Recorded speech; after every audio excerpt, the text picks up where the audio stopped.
My psychiatrist said that anxiety can lead to depression. I wish it would hurry up.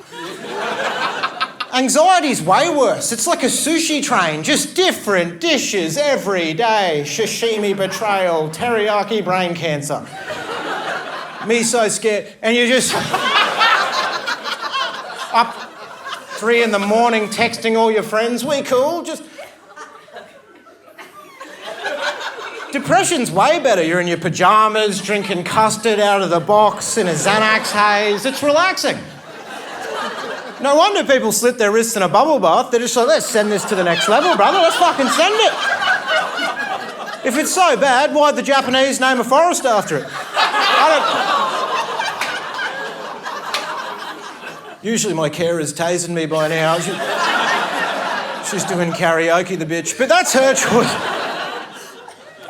She was asking if I wanted to go to an escape room. I'm like, no, I can just eat buffalo wings without a napkin and try and turn a doorknob. I was one of those leash kids, remember that? It doesn't affect you, hey? It doesn't affect... 61. Have you noticed the more genetic problems a dog has, the fancier it is? Like if it's got breathing problems, the owner went to a private school. I think because it's in bad taste to have a Ferrari now, you just got to be like, yeah, I can afford to keep a Pomeranian bulldog on dialysis, I'm killing it. I got a litter of asthmatic pugs at home, yeah. I got a Labradoodle on enough Prozac to save Anthony Bourdain.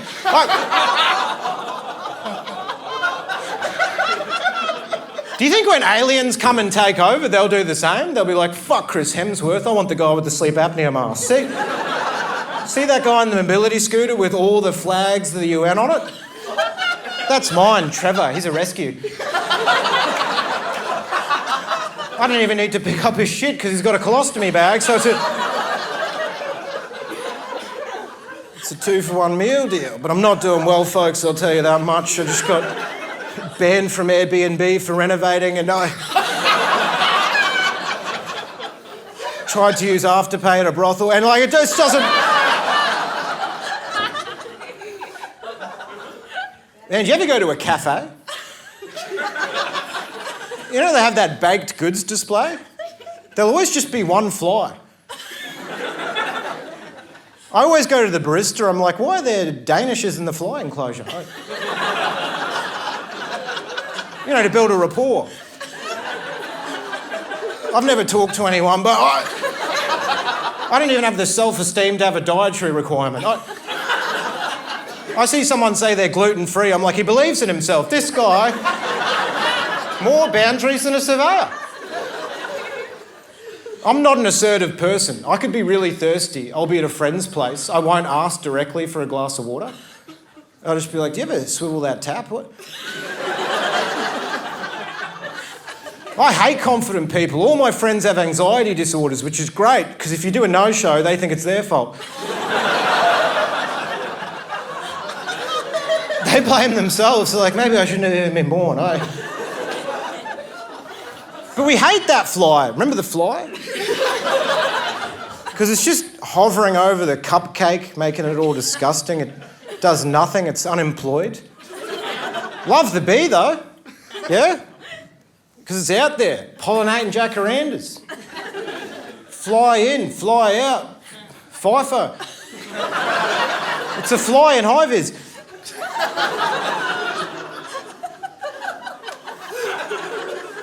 Now, if flies started cleaning up dog shit as opposed to hovering over it, we'd start respecting them and it'd be illegal to spray them. The only difference between animal cruelty and pest control is the work ethic of the insect.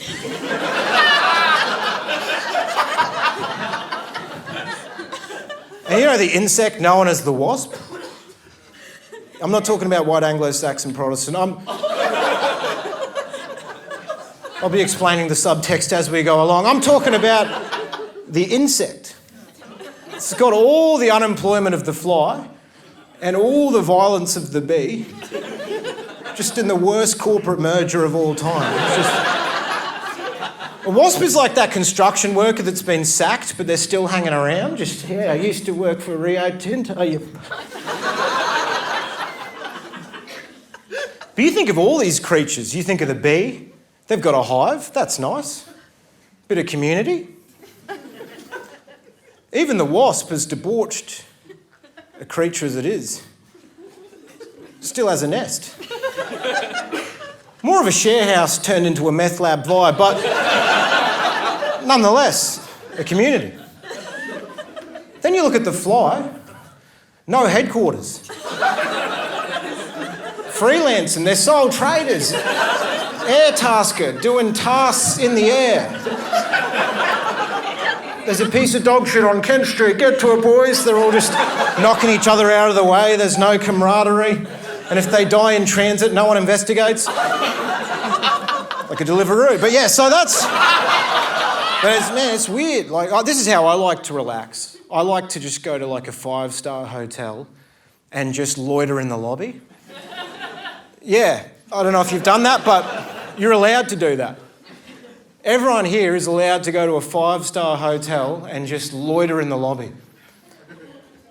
I went there and it's just, there's complimentary pastries, there's a beautiful chandelier, but no one's touching them because it's just CEOs and hedge fund managers going, oh, I'll circle back to you, CC in the invoice. That's the tragedy. The rich are too busy to enjoy the wealth they're created. But you give a bogan a voucher to a buffet. They'll be like, they're not allowed to stop us, brother. Every rich person should be assigned a bogan on a leash just to enjoy the wealth they're too busy creating. Like a truffle pig for pleasure. Take him to the conference. This is Gary, my +1. He'll just be hoovering up the hors d'oeuvres. Going, how good are these oysters? Apparently they make your dick hard.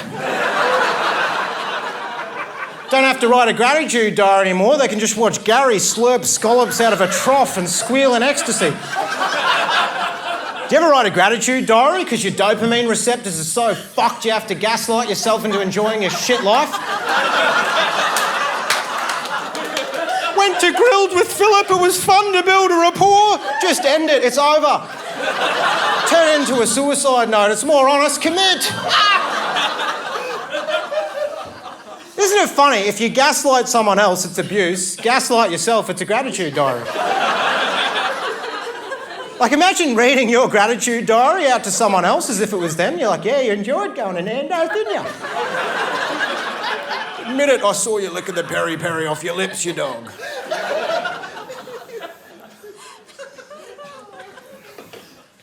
What do you do for a living?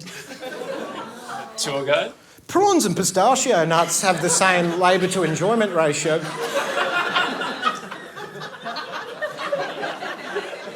Milk and gender have both had an explosion in new flavours recently.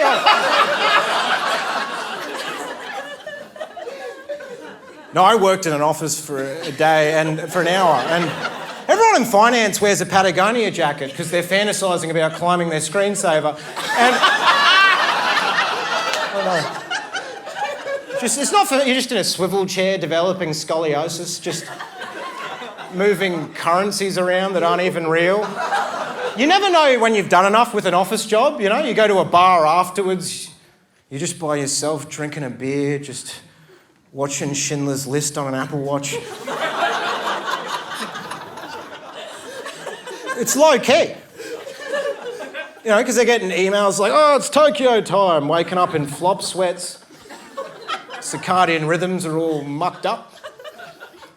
But you see construction workers, they're doing 120 in a school zone. Dudes in high-vis just revving their engines at the lights because they've clocked off. They're celebrating. It takes the endorphin rush of manual labour to get the confidence to yell gay cunt out of a youth. That's stress relief for them. That's their adult colouring in book. You can't intimidate someone in an electric hybrid that powers down at the lights to save the environment. You just go, it doesn't match. It's like a sommelier pairing a Shiraz with a Krispy Kreme. That was an analogy for no one, apparently. These laughs are as scattered as my granddad's ashes. I just watched him get cremated on Zoom, but I was playing Tetris during the eulogy. It was disrespectful, okay? I admit it. Once again, they're scattered. What is this, a Groupon thing? I've never seen so many different demographics not united by a thing. There's a fucking tour guide next to a skinhead. Like, this is such a Groupon algorithm. It's like, do you want cheap tickets? That's what happens. It's bring them together, boy. Fucking nasty-ass crowd. Yeah, you know, have you guys heard of the cold plunges? Yeah, they're good for you, eh? Cold plunges, that's right. Yeah, they get the blood flowing if you do an ice bath. It's good for your heart rate. Yeah, get in an ice bath. It's going to just get your immune system going, blood through your system. But do you guys remember the Titanic? Yeah, I know it was a movie, but it happened as well, so it's a 2-for-1 meal deal. But remember that bit where it hit the iceberg? Allegedly? And they were all in the water? For a brief period, they were actually getting healthier. They died in peak condition. When Leonardo DiCaprio turned blue, he was in the best shape of his life. Imagine if he'd had an Apple Watch, it wouldn't have known what was going on. It would have been like, your skin's glistening, Leo, from the collagen production, you're doing very well. Oh, there's been a steep drop-off, mate, what happened here? But imagine if they yanked you out of the the Titanic, because it was real, but imagine if they yanked you out just at the right time. Yeah, so you got all the benefits of the cold plunge, you'd end up living longer than you would have if you'd never been involved. That doesn't happen with other tragedies. My uncle survived 9/11 and got his 10,000 steps. The lifts were busy, I don't know if you heard. They were on fire.